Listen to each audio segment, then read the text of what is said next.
Lock down کی وجہ سے پچھلے 2 سالوں سے پرائمری اسکول پوری طرح سے بند کر دیے گئے ہیں۔ متبادل کے طور پر طلبہ کو آن لائن تعلیم دی جا رہی ہے، لیکن آج بھی بہت سے سلم بستیوں میں رہنے والے غریب بچوں کے پاس آن لائن تعلیم حاصل کرنے کا کوئی انتظام نہیں ہے، جس کی وجہ سے ایسے ہزاروں طلبہ تعلیم کے حصول سے محروم ہو رہے ہیں۔ اس مسئلے کے حل کے لیے جماعت اسلامی ہند ناندیڑ کی جانب سے ان دنوں شہر کے 3 الگ الگ مقامات پر تعلیمی پروجیکٹ پر کام ہو رہا ہے۔ اسی کے تحت آسرا نگر جیسے کثیر مسلم آبادی والے اور پسماندہ بستی میں چل رہے فری کوچنگ کلاسز کی یہ تصویریں ہیں۔ 1 سے 7ویں جماعت کے طلبہ کو صبح کے اوقات میں روزانہ 1.5 گھنٹے یہاں فری کلاسز چلائی جا رہی ہے۔ اس کے لیے ماہر اساتذہ کی بھی خدمات حاصل کی گئی ہے۔ لاک ڈاؤن کی وجہ سے پرائمری اسکول بند ہے، جس کی وجہ سے پچھلے 2 سالوں سے طلبہ کا زبردست تعلیمی نقصان ہو رہا ہے۔ ایسے میں جماعت اسلامی ہند کی یہ کوشش ہے کہ سلم بستیوں کے بچوں کی تعلیمی رہنمائی کے لیے انتظامات کیے جائے تاکہ یہ غریب بچے اپنے اسکول کی پڑھائی کو یہاں آ کر جاری رکھ سکے اور مقابلہ آرائی کے اس دور میں وہ کسی سے پیچھے نہ رہ جائے۔ محدود تعداد میں بچے یہاں آتے ہیں اور اپنی پڑھائی مکمل کر رہے ہیں۔ بچوں کو انگریزی، سائنس اور مراٹھی جیسے سبھی مضامین کی یہاں تعلیم دی جا رہی ہے۔ پڑھائی کے دوران بچوں کو مضامین کے سمجھنے میں اگر کسی بھی طرح کی دشواری ہوتی ہے تو یہاں کے اساتذہ فرداً طلبہ سے رجوع ہو کر ان کے لیے مشکل بن رہے سوالات حل کرواتے ہیں۔ اسی طرح بچوں کو روزانہ ہوم ورک بھی دیا جاتا ہے اور دیے گئے ہوم ورک روزانہ پابندی کے ساتھ جانچا بھی جاتا ہے۔ یہ ایک چھوٹی سی کوشش ہے، لیکن اس کے کافی زبردست فائدے بچوں کو مل رہے ہیں۔ غریب والدین نہ تو اپنے بچوں کو آن لائن تعلیم دلا سکتے ہیں اور نہ مہنگے ٹیوشن کلاسز میں روانہ کر سکتے ہیں۔ ایسے میں تمام غریب بچوں کی رہنمائی کے لیے جماعت اسلامی ہند ناندیڑ نے یہ بہترین قدم اٹھایا ہے۔ اس طرح کی کلاسز شہر کے دیگلو ناکا، کھڑک پورہ میں بھی نہایت منظم انداز میں چل رہے ہیں۔ طلبہ بھی اس میں دلچسپی کا اظہار کرتے ہوئے روزانہ پابندی کے ساتھ حاضر ہو رہے ہیں۔ Bureau report MCN Urdu news.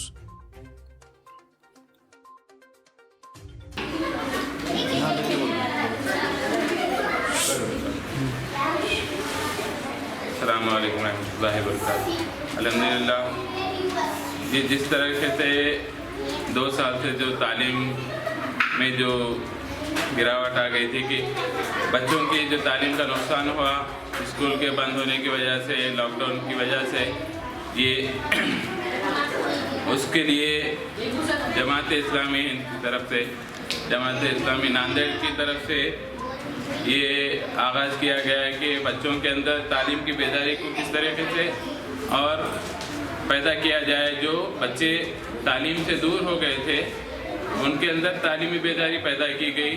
ایک چھوٹی سے اقدام اٹھایا گیا کہ جو غریب محلے میں جہاں پر بچوں کو تعلیم سے بہت دور تھے بچے، ان کے اندر تعلیم کیسے پیدا کی جائے، اس کے لیے ایک کلاسز کا آغاز کیا گیا، فری کلاسز، اور اس کے ذریعے سے طلبہ کو تمام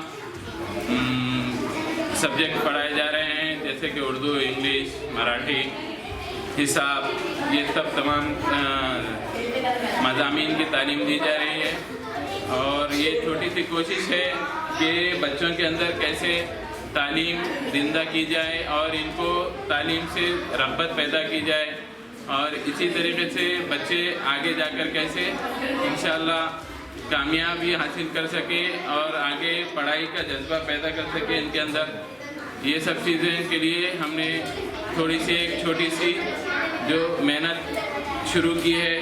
اللہ تعالیٰ ہم سب کو ان کے اندر کامیابی عطا کرے اور ہم کو آگے بھی ایسے ہی پروگرام اور فاؤنڈیشن کورسز چالو کرنے کی، عمل کرنے کی توفیق عطا فرمائے اللہ تعالیٰ۔ ناندیڑ میں جو تعلیمی پروجیکٹ جماعت اسلامی نے شروع کیا ہے، اس کے پیچھے یہ مقصد ہے کہ لاک ڈاؤن میں جو بچوں کا تعلیمی نقصان ہوا ہے، کہ تقریباً 2 سال سے ہم دیکھ رہے ہیں کہ اسکول بند ہے، جس کی وجہ سے بہت سارے بچے تعلیم سے محروم رہ رہے ہیں، اور خاص کر سلم ایریاز میں جہاں پر آن لائن کلاسز کا بھی کوئی سسٹم نہیں ہے، جس کی وجہ سے مکمل تعلیم کا نقصان ہو رہا ہے۔ اس وجہ سے جماعت اسلامی ہند ناندیڑ نے ناندیڑ میں تقریباً 3 مقامات پر اس پروجیکٹ کو شروع کیا ہے، اور اس میں جو ہے 1 سے 7ویں تک کے بچوں کو فری تعلیم دی جا رہی ہے۔ دیگلو ناکے پر ایک پروجیکٹ چل رہا ہے، کھڑک پورے میں ایک ہے، اور یہاں پر چیتن نگر سرکل میں اسرا نگر کے سلائی سینٹر میں جو ہے الحمدللہ پچھلے 1 مہینے سے یہ پروجیکٹ چالو ہے، اور اس میں تقریباً تمام ہی بچے اور سبھی میڈیم کے بچے جو ہے اس کے اندر شریک ہیں۔ اردو میڈیم کے بھی ہیں، انگلش اور مراٹھی میڈیم کے بچے بھی یہاں پر آ رہے ہیں، اور ان کو بیسک جو ان کا جو تعلیم کا جو نظام ہے اس طریقے سے ان کو تعلیم دینے کی یہاں پہ کوشش کر رہے ہیں۔ ہم لوگوں نے 2 ٹیچر یہاں پر اپوائنٹ کیے ہیں جو صبح روزانہ 9 بجے سے 10:30 بجے تک اسرا نگر میں یہاں پر فری کوچنگ کلاسز چل رہی ہے۔ اللہ تعالیٰ سے میں دعا کرتا ہوں کہ بچوں کو اس کا صحیح فائدہ پہنچے اور ٹیچروں کو بھی اللہ تعالیٰ جو اس اجر عظیم سے نوازے۔